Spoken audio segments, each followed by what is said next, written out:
Bonjour Pascal Boniface. Avant de voir ce qui se passe, parce qu'il y a eu l'escalade encore hier soir, cette nuit, etc. Revenons peut-être un peu sur le déclenchement. Quelle est l'étincelle qui a vraiment mis le feu aux poudres, si je puis dire, cette flambée de violence entre l'État israélien et le Hamas, Pascal Boniface? Disons qu'il y a eu plusieurs étincelles et il y a un grand baril de poudre, puisque beaucoup de gens disaient que suite aux accords d'Abraham entre Israël et les Émirats arabes unis, puis ensuite avec le Maroc, la question était réglée. Mais là, c'est une question entre parties qui ne sont pas en conflit. Israël n'était pas en conflit ni avec le Maroc, ni avec les Émirats arabes unis. Et la question palestinienne n'était pas réglée, loin de là.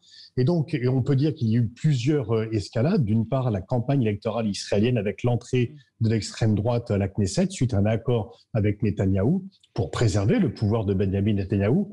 Ensuite, des manifestations, disons, violentes, non pas physiquement, mais violentes dans les propos, avec des manifestants extrémistes israéliens criant « mort aux Arabes » dans Jérusalem.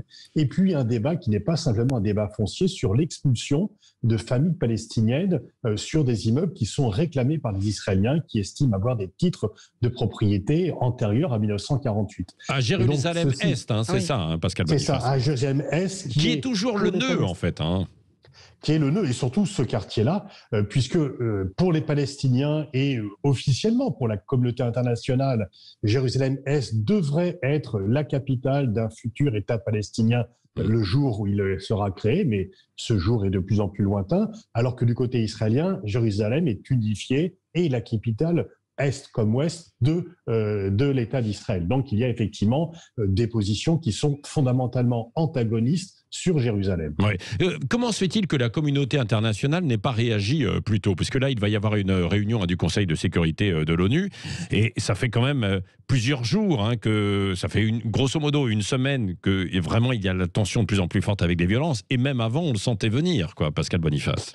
Oui, disons que dès qu'il y a un conflit, on peut dire que la communauté internationale se met aux abonnés absents. Ça a été le cas en 2009 ou en 2014, où il y a eu à chaque fois environ 2000 morts à Gaza et quelques morts du côté israélien. Et la communauté internationale, ou la prétendue communauté internationale, ne s'est réellement mis en branle qu'une fois qu'on avait atteint un certain nombre de morts. Et là, c'est un peu la même chose au début. On dit, ce sont des escarmouches, on parle de heurts entre Israéliens et Palestiniens.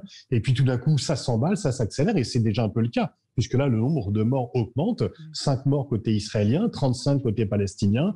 On en est qu'au deuxième jour où il y a de nombre de morts, et on ne peut pas exclure une escalade supplémentaire. Ouais. Et donc, la communauté internationale, en fait, a délaissé ce conflit depuis longtemps et laisse un petit peu Israéliens et Palestiniens régler leurs affaires. Et ni les pays arabes, ni les Européens ne veulent vraiment s'en préoccuper. Et quant aux États-Unis, l'agenda de Biden était plutôt concentré sur la Chine que sur le Proche-Orient. Ça fait déjà longtemps que les Américains voudraient être débarrassés de ce problème. En fait, il leur revient en pleine face à chaque fois. Oui, et Pascal Boniface, est-ce qu'il n'y a pas aussi une exploitation politique, là je ne parle pas au niveau international, mais localement, ou en tout cas dans la région, exploitation politique entre d'un côté Israël, vous l'avez dit, avec une droite plus dure, et puis aussi les radicaux du côté des Palestiniens et du monde arabe? Bien sûr, parce qu'il y a une crise de leadership aussi bien en Israël que pour les Palestiniens. Côté israélien, il y a eu 4 élections en 2 ans et toujours pas de gouvernement, et Netanyahou est attaqué pour des corruptions. Il sait que s'il perd son poste de Premier ministre, il risque d'aller dans la case-prison. Quand du côté palestinien, les Palestiniens sont divisés entre Mahmoud Abbas, qui a été élu en 2005, donc qui n'est pas du tout, qui a 85 ans, qui n'est plus légitime aux yeux des Palestiniens, notamment auprès de la jeunesse palestinienne, parce que il est accusé à la fois d'immobilisme et de corruption. Et le Hamas ne séduit que très partiellement une partie des Palestiniens. Donc il y a effectivement une crise de représentation. Puis on peut dire que les autres acteurs utilisent aussi cela à des fins.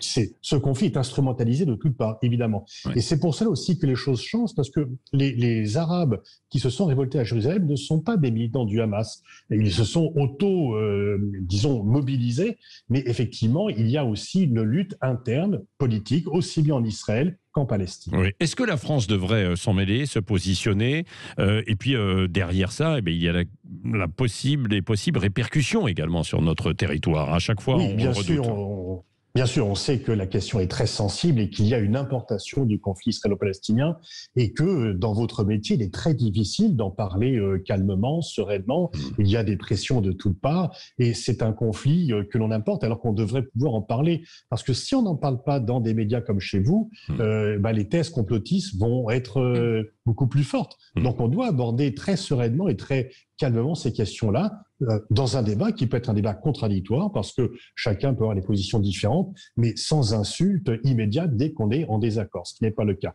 Côté français, il faut reconnaître que la France est nettement moins active sur ce dossier qu'elle ne le fut dans le passé. On peut dire que tant De Gaulle que Mitterrand et que Chirac s'étaient beaucoup investis sur ce dossier et que depuis les 3 derniers présidents, Sarkozy, Hollande et maintenant Macron, il y a le sentiment que ça ne sert pas à grand-chose, qu'il n'y a que des coups à prendre, que c'est compliqué, que ça ne sert à rien.